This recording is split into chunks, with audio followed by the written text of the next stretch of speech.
listening to Mobb Report Radio. The only station on the internet that don't play nothing but that bass shit. This is MQ of Raw Sewage live with Shill Macc from Fairfield. This is also a Mobb Report Radio production. So we're doing an interview, just getting to know you, but also because you got a lot of shit coming up soon. So we want to get the jump on it so you can put your 2 cents in about whatever. We're going to ask you a couple questions having to do with your music career and also what led you to do music and then whatever else comes up.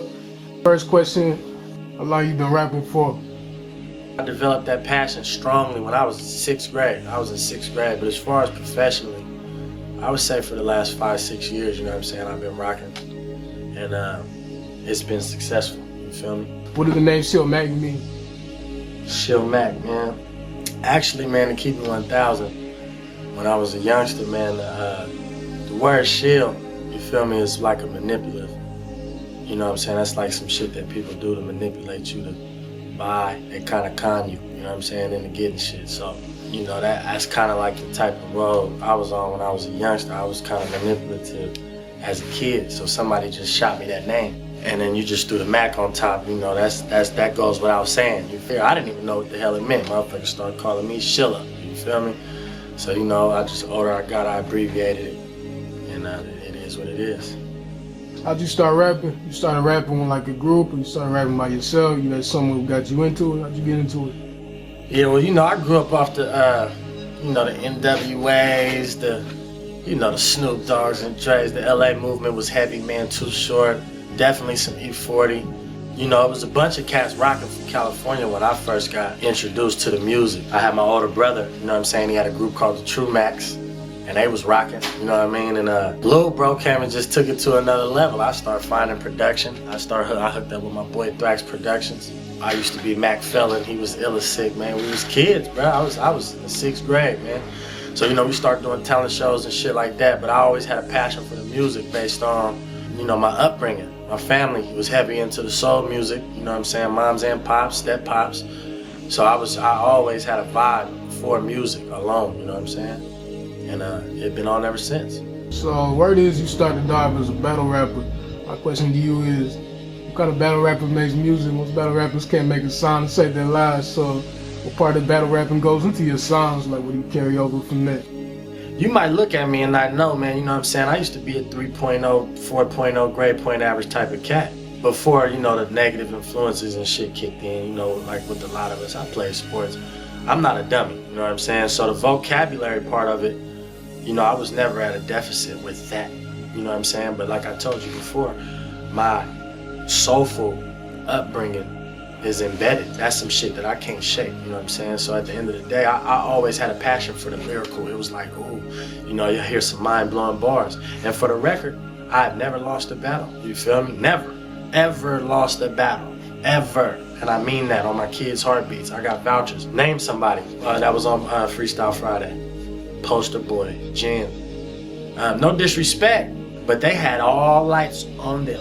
But nobody really went nowhere after the battle rap scene. Even the Murder Moods, even in Cassidy.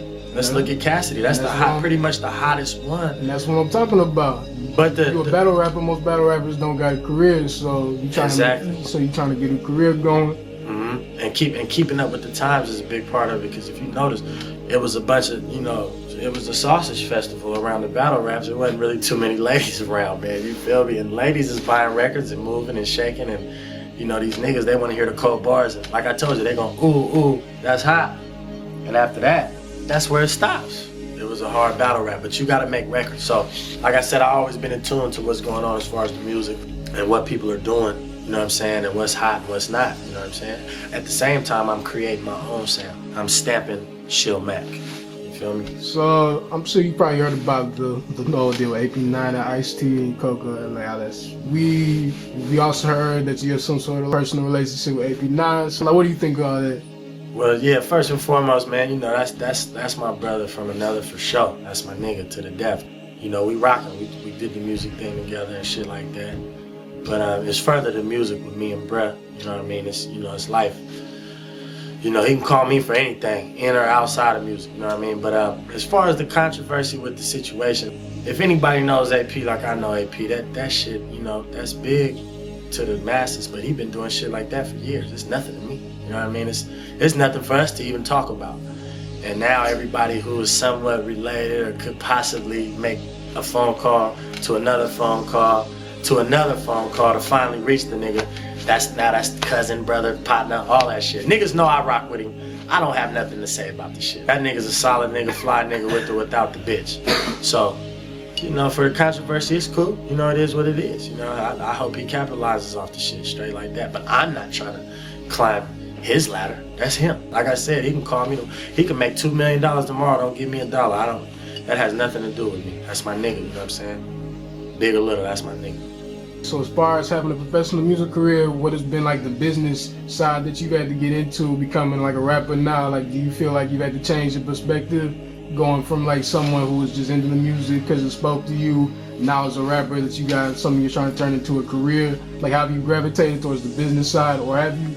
Yeah, well, I definitely have gravitated towards the business side, you know, because I learned that if you don't know what time it is with this music, as far as the business side of it, you will get raped, you know what I'm saying? And it's cold that it's like that, because I feel like you can get with, you know what I'm saying, people, and we can be a team, we can work shit out, but motherfuckers is always trying to find a loophole, you know what I mean, in some way to fuck you. So you can't just be a dumb artist, man. And when you creating songs at home and with your niggas, you fall into this, you dope. Every time you turn around, you bust the verses, oohs and ahs and shit, and then you kind of fall into an imaginary industry. You know what I'm saying? And a lot of niggas who do music, you know what I'm saying, can relate to what I'm saying, because it gets to a point where you're like, you know, we're in the studio, it's me amongst my goons, and it really don't go no further than that. If you don't know about publishing, you don't know about marketing, you don't know about distribution, you know, it could be a waste of some talent, you feel me? So I definitely gravitated towards the business side. For one, you know, and I'm not gonna be young forever, so I wanna start now. Block here, block here, block here. Later on, you got a whole enterprise, you feel what I'm saying? So right now I'm building blocks, man, you know what I'm saying? Solid ones. And Underground Royalty is the label, you know what I mean? That's my label. I've worked with the likes of anybody. Name somebody in the Bay Area. I had some industry connects. I did a song with Waka Flocka. You know, the Jackers, AP9s, Yuck Mouth, just to name a few. But like I said, in the end, you know, you don't want to be ran by another artist-ran label. At one point in time, you want to get your own and do your own. You feel what I'm saying? So yes, I'm definitely, as far as the business, marketing side of it, hands-on with that now. Describe Fairfield in one word and then explain what that one word means to you as far as Fairfield go. Melting pot. Put them two words together, man. Melting pot. I feel like from an artist standpoint, you look into some artists from Fairfield, you'll see that there's a lot of lyrical capacity within the artists out here. You know what I mean? And just to keep it 1,000, a lot of that came from other coasts. You know, the lyrical aspect of music. I love the West Coast, don't get it messed up, but the East Coast was more lyrical storytelling with, you know, punchlines and shit like that, man. And I feel like Fairfield, for some odd reason, you know what I'm saying, that shit stuck like glue. Now, more on the melting pot side of it, we got the capital on one end of us, and we got the Bay Area on the other end, you know what I'm saying? At the end of the day, we get a little bit of everything in Fairfield. It kind of like, you know, it's a melting pot. We get the Bay. We're not necessarily the Bay. Some people want to consider us the Bay. Whatever. I don't care about none of that shit. I'm an artist. I stand alone regardless at the end of the day. You know, I love my city. I love Fairfield. What we're creating is a good gumbo. You feel me? Fairfield, California. Phil's finest, Phil's flyest, man. Shill Macc. Most people don't necessarily know this is one of the more musically active parts of the Bay, so why is that? Why does Fairfield in particular have something to say? What's there to say about Fairfield? Man, it's kind of crazy how it happened, to be honest. The likes of E40, you know, AWOL Records, Solar Music Group, you know what I'm saying? That all was happening right here in Fairfield, you know what I mean? It's crazy who you would know, like from movie stars to certain people that have actually been out here, went to school out here.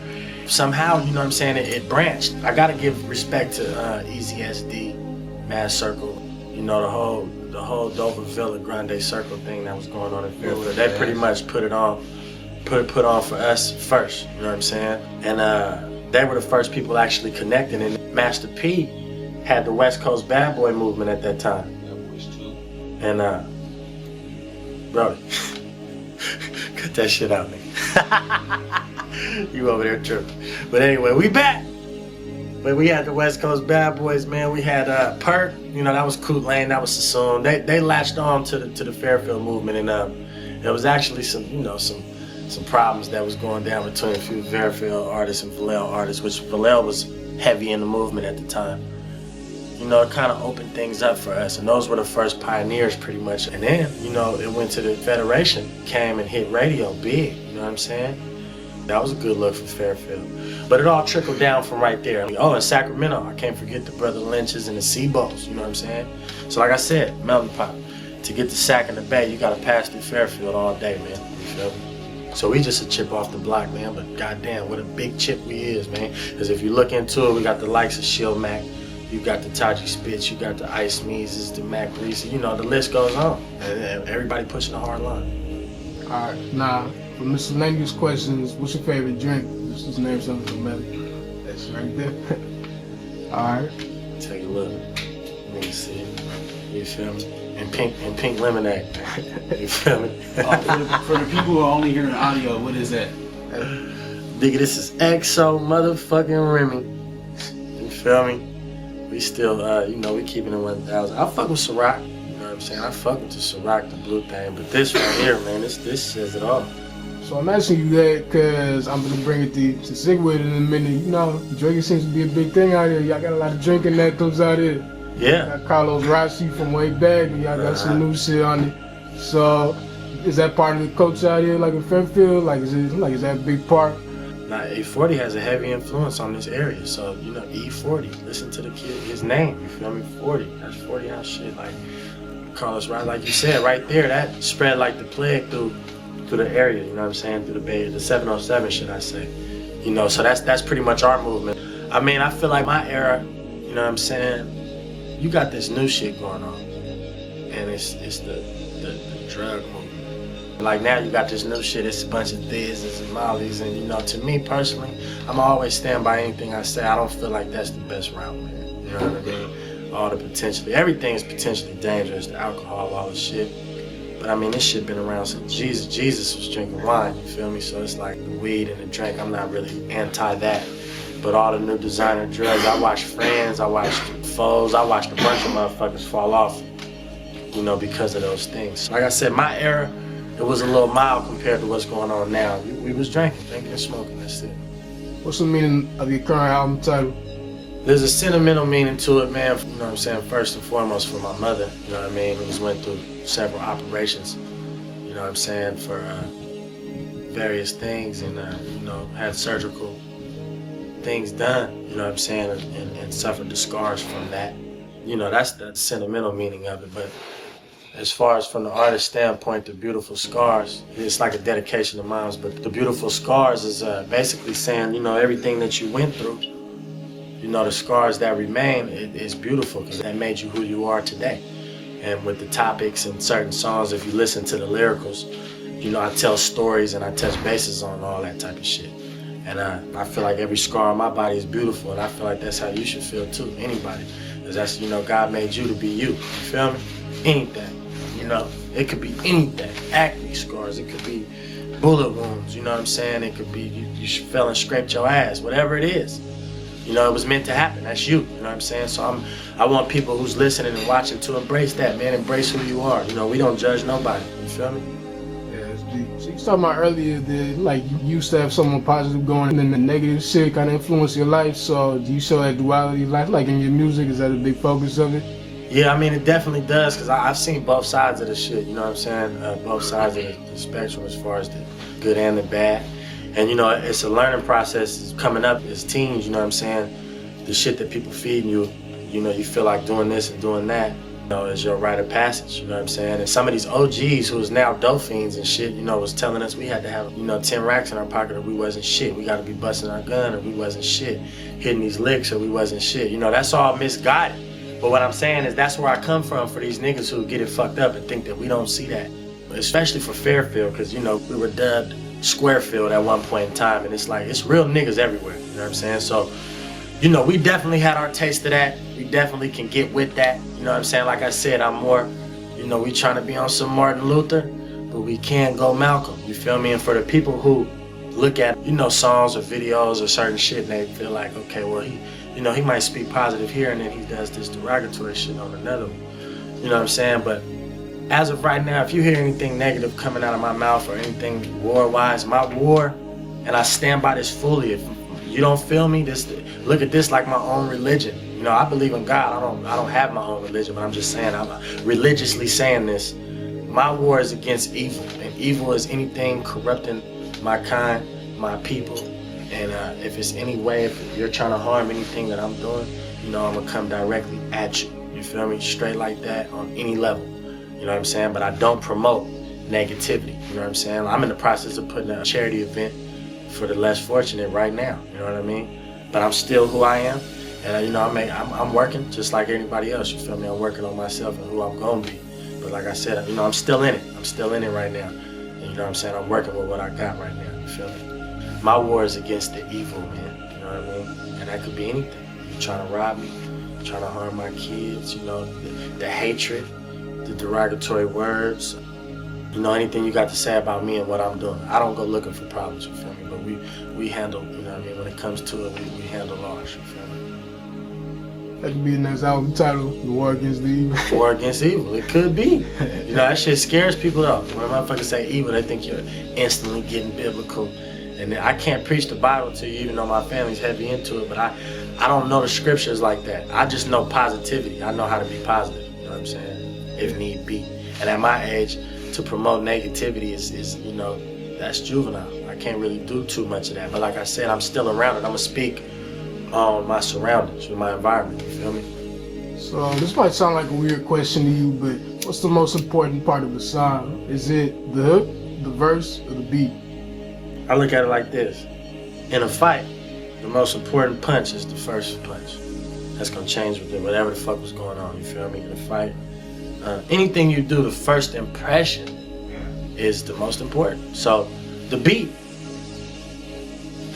definitely the beat. But see, like that's like a car with an engine. The beat is the engine. You still, then it's the artist's turn to put the candy paint, the fly interior, you know what I'm saying, anti-lock, you know what I mean, whatever you got, whatever you want to put on that motherfucker, you gotta do it right.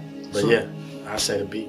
So I'm gonna flip the question now. So if you took like any one of those three parts and you just played it alone with someone, do you feel like they turn it off? Or do you feel like pick a song and then whichever your favorite song, do you feel like any part of that song is gonna hold up if you just play it up with someone? You saying if there was any song from the album, if they just put it on?